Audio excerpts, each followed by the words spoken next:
Imagine weapons so powerful they could destroy entire worlds, arsenals that held the very forces of creation and destruction within them. These weren't mere fantasies, but the divine astras of Hindu mythology, and none wielded them with greater skill than Arjuna, the legendary archer of the Mahabharata. In the cosmic drama of ancient India, Arjuna stood as humanity's greatest warrior, chosen by the gods themselves to bear their most formidable weapons. But these weren't ordinary arms of metal and wood. They were celestial forces incarnate, each containing the essence of the universe's fundamental powers. Arjuna's journey to acquire these weapons is a tale of unprecedented dedication. For 5 years, he performed the most rigorous tapasya, or spiritual austerities, to earn the favor of Lord Shiva himself. Disguised as a mountain hunter, Shiva tested Arjuna in combat. When the warrior demonstrated both his skill and humility, Shiva revealed his true form and blessed him with his most powerful weapon, the Pashupatastra, capable of destroying entire worlds.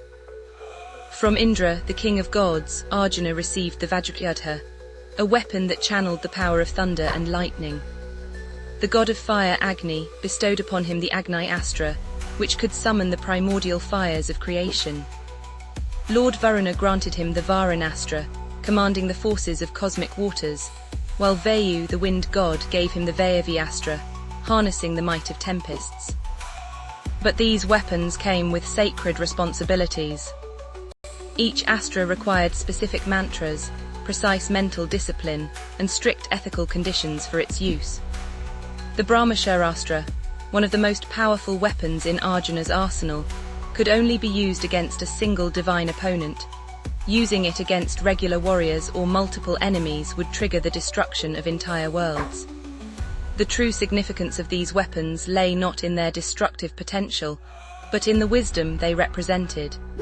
Each astra was a manifestation of divine knowledge, a reminder that power must be tempered with righteousness. Arjuna learned that possessing these weapons meant understanding when not to use them, a lesson in spiritual discretion that would prove crucial during the Great War of Kurukshetra. During the war, Arjuna faced the ultimate test of this wisdom. When his son Abhimanyu fell in battle, rage threatened to overcome him.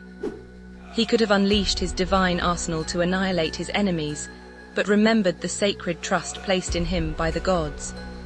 Power without restraint would make him no better than those he fought against. The celestial weapons represented more than mere tools of war. They embodied the fundamental forces that govern our universe.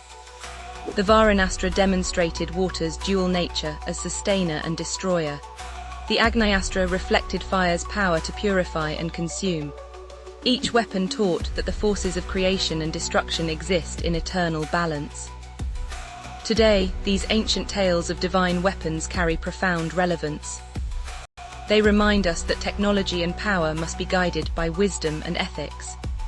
Just as Arjuna learned to wield his celestial arsenal with discernment, we too must understand that great power demands even greater responsibility.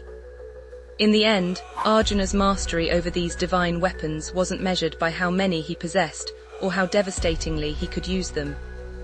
It was measured by his understanding of when to hold back, when to show mercy, and how to use power in service of Dharma, righteous duty.